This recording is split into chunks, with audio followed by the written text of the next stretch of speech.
Hello friends, आप सभी लोगों का स्वागत है हमारे चैनल लेट्स टीच पर। यदि आप पहली बार हमारे चैनल पर आ रहे हैं तो प्लीज़ हमारे चैनल को सब्सक्राइब जरूर करें। आज का हमारा टॉपिक है how to find pi. Pi का मतलब आप जानते हैं पार्टिकुलर इंटीग्रेशन, ठीक है। इसका आज हम पढ़ेंगे केस 1। इससे पहले भी हमने पीआई फाइंड करने पर एक वीडियो बना रखा है जिसके अंदर हमने इसके यूनिवर्सल मेथड के बारे में आपको बताया था। मतलब कि वो मेथड लगा कि आप कोई भी क्वेश्चन का पीआई आसानी से फाइंड कर सकते हैं, आपका आंसर सही निकलेगा। पर आज हम पढ़ रहे हैं कुछ स्पेशल केस के अंदर पीआई फाइंड करना, वो भी इजी वे के अंदर, ठीक है।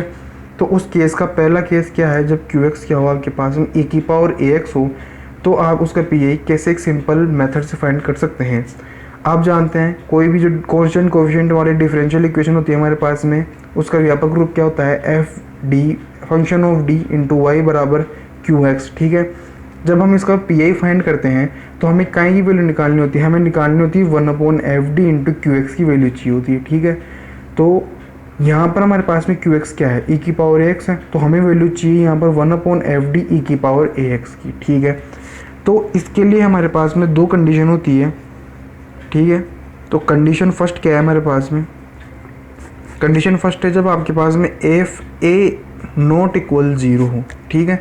मतलब कि जो फंक्शन ऑफ डी है इसके अंदर आप डी की जगह यदि ए रख दें पूरे फंक्शन में, तो यदि उस फंक्शन की वैल्यू 0 नहीं आ रही है तो आपके पास में इस पीआई का सॉल्यूशन क्या होगा, मतलब कि 1/fd e⁻ax, इसका सॉल्यूशन होगा आपके पास में 1/fa e⁻ax, ठीक है। मतलब कि जहाँ जहाँ डी है आपको वहाँ वहाँ ए रख देना है, ठीक है। और उस जो भी हमारे पास में निकल के आएगा, एक कांस्टेंट निकल के आएगा, उसको हमें यहाँ पर रख देना है और e⁻x ऐसे के ऐसे रहेगा, ठीक है। तो ये हो गया हमारा इसका सॉल्यूशन। इस प्रकार से आप इसका सॉल्यूशन फाइंड करेंगे जब क्या हो, एफ ए नॉट इक्वल 0 हो। अब इसकी आती है क्या, कंडीशन 2।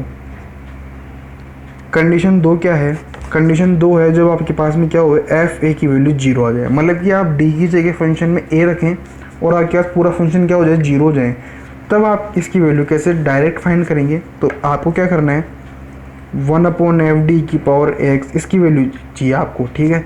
तो इसकी वैल्यू क्या होगी यहाँ पर होगी 1/phi x की power r upon r factorial into e⁻ax, ठीक है। ये होगा इसका सॉल्यूशन।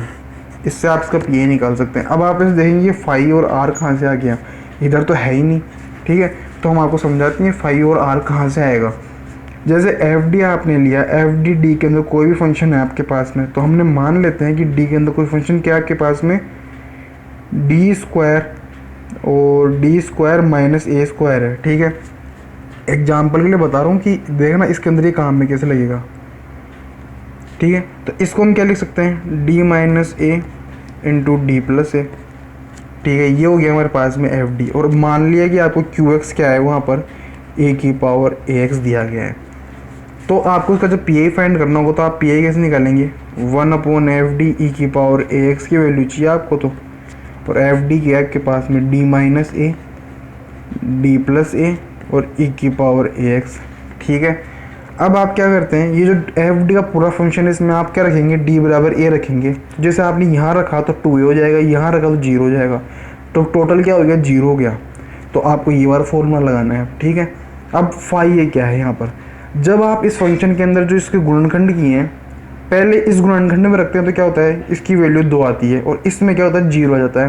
तो जिस गुणनखंड में वैल्यू 0 नहीं हो रही है उसको हम क्या मानते हैं, फाई डी, और जिसमें 0 हो जाती है उसको हम मान लेते हैं कैपिटल एफ डी मान लिया, ठीक है। और जिसके अंदर वैल्यू 0 हो रही है उसकी पावर कितनी है, यहाँ पर 1, तो इस पावर को ही हम क्या बोलते हैं, आर की वैल्यू क्या होगी, इस पावर की इक्वल होगी, ठीक है। तो इस पूरे फंक्शन का यही हम इस फॉर्मूले के अनुसार कैसे फाइंड करेंगे, 1/phi a होता है, तो फाई डी के अंदर डी की जगह हम यदि a रख देंगे तो क्या हो गया, a plus A, phi a की वैल्यू ये हो गई, x की पावर r की वैल्यू यहाँ पर कितनी है 1, तो ये कितना हो गया 1 फैक्टोरियल, और e की पावर क्या है हमारे पास में ax, तो इसकी वैल्यू क्या निकल के आई, x e⁻ax/2a। तो इस प्रकार से आप कोई फंक्शन हो जिसके अंदर f 0 हो जाए तो उसका पीआई निकाल सकते हैं, इंटू वाई बराबर e⁻x, ठीक है। इसका हमें सॉल्यूशन फाइंड करना है इस डिफरेंशियल इक्वेशन का, ठीक है। अब हम क्या देखते हैं यहाँ पर, तो क्यू एक्स बराबर क्या दिया है हमें पास, e⁻ax दिख रहा है, a की वैल्यू यहाँ पर कितनी है 1 है, ठीक है। तो पहले तो हम इसका क्या निकालते हैं, सी एफ निकालते हैं, ठीक है। तो सी एफ तो आप, अगर सी एफ आपको नहीं निकालना आता है तो हमने इसके ऊपर एक वीडियो बना रखा है, आप वो जाके देखिए, वहाँ पर हमने आपको सी एफ निकालना सिखा रखा है। हम यहाँ पर निकालेंगे इसका डायरेक्ट पी आई निकालेंगे, ठीक है। तो पी आई क्या होगा, हम जानते हैं पी आई क्या होता है, 1/FD इंटू क्यू एक्स होता है। ये रहा एफ डी की वैल्यू, तो ये रख देते हैं हम यहाँ पर, डी स्क्वायर माइनस का 3D प्लस 2 इंटू ई की पावर एक्स, ठीक है। इसके जब हम गुणनखंड करते हैं तो गुणनखंड क्या आएंगे, एक तो आएगा d-2 और एक क्या आएगा, एक आएगा d-1, ठीक है। ये और क्या आ गया, e की पावर x। यहाँ पर e की पावर x है तो यहाँ पर a बराबर क्या हो गया, 1 हो गया, ठीक है, क्योंकि x के मल्टीप्लाई में क्या है, e की पावर में 1 है। अब हम क्या करते हैं, हम चेक करते हैं कि जो हमारे पास में एफ ए आएगा वो इक्वल 0 आएगा या नॉट इक्वल 0 आएगा। तो हम ये क्या करेंगे, डी की जगह क्या रखेंगे, ए रख देंगे, और ए की वैल्यू क्या है 1, तो यहाँ रखा तो क्या हो गया 1 - 2 माइनस का 1 आएगा, यहाँ रखा तो 0 आ जाएगा। तो हम क्या देखते हैं, एफ इक्वल टू 0 आ रहा है हमारे पास में।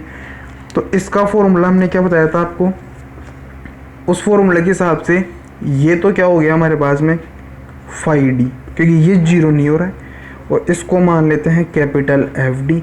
और जो 0 होता है, ये जो 0 रहा है, इसकी पावर को हम क्या मानते हैं, r, इसकी पावर कितनी है 1, तो r की वैल्यू 1 आ गई। तो हम इसे सोल्व कैसे करेंगे, 1/5a चाहिए, तो 5d के अंदर d की जगह a रखेंगे हम, तो a की वैल्यू 1, तो 1 - 2 और x की पावर r, और r कितनी है यहाँ पर 1, और अपॉन 1 फैक्टोरियल e की पावर x, ऐसे के ऐसे। तो ये क्या आ गया, माइनस का x e की पावर x। तो इस प्रकार से आप इस इक्वेशनों को सोल्व कर सकते हैं। इसका हम एक एग्जांपल और ले लेते हैं, ठीक है। तो दूसरा एग्जांपल क्या है हमारे सामने, 3d² plus 2d minus 1 into Y बराबर e की पावर x/2 प्लस 2e की पावर 3x, ठीक है। इसका भी हम डायरेक्ट पी आई निकालते हैं, सी एफ नहीं आता तो आप पिछली वीडियो देखिए, ठीक है। तो पी आई कैसे निकलेगा, 1/FD आएगा, एफ डी वैल्यू कितनी है 3d² प्लस 2d माइनस 1, और क्यू एक्स क्या है, e की पावर x/2 प्लस 2e की पावर 3x है, ठीक है। तो हम इसे क्या करते हैं, अलग अलग कर लेते हैं। तो ये हो गया 1/3d² plus 2d minus 1 e की power x/2 plus 2/3d² plus 2d minus 1 e की पावर 3x, ठीक है। इसके जब हमने फैक्टर्स किए तो फैक्टर्स क्या हो जाएंगे, इसके रहना तो फैक्टर्स करने की ज़रूरत नहीं है। हम अब यहाँ पर क्या करते हैं, हम यहाँ हम क्या देखते हैं, a की वैल्यू कितनी है, a की वैल्यू है 1/2, x के मल्टीप्लाई में क्या है, e की पावर में 1/2, यहाँ पर a की वैल्यू क्या है 3। हम फाइंड करते हैं कि एफ ए, इसके लिए एफ ए 0 के बराबर आएगा, नहीं आएगा, तो हम कैसे फाइंड करेंगे, d की जगह क्या रखेंगे, a रखेंगे। तो हमने यहाँ पर रखा, तो हम क्या देखते हैं 1/2 का स्क्वायर प्लस 2 इंटू 1/2 और माइनस 1 e की पावर x/2, ठीक है। ऐसे ही हमने 3 रखा है यहाँ पर, तो ये कितना हो जाएगा 27, ये 6, ये -1 और e की पावर 3x, ठीक है। इसको हम सोल्व करेंगे तो क्या आएगा, 1 आ गया और ये कैंसिल आउट हो गए। इधर कितना बचा 3/4, तो 4 ऊपर आया, 3 नीचे, e की पावर x/2 प्लस ये कितना हुआ 5, 2/32 हो गया, ठीक है। तो 1/16 हो गया, e की पावर 3x। तो ये आ गया हमारे पास में इसका पी आई। तो इस प्रकार से आप इनके पी आई फाइंड कर सकते हैं।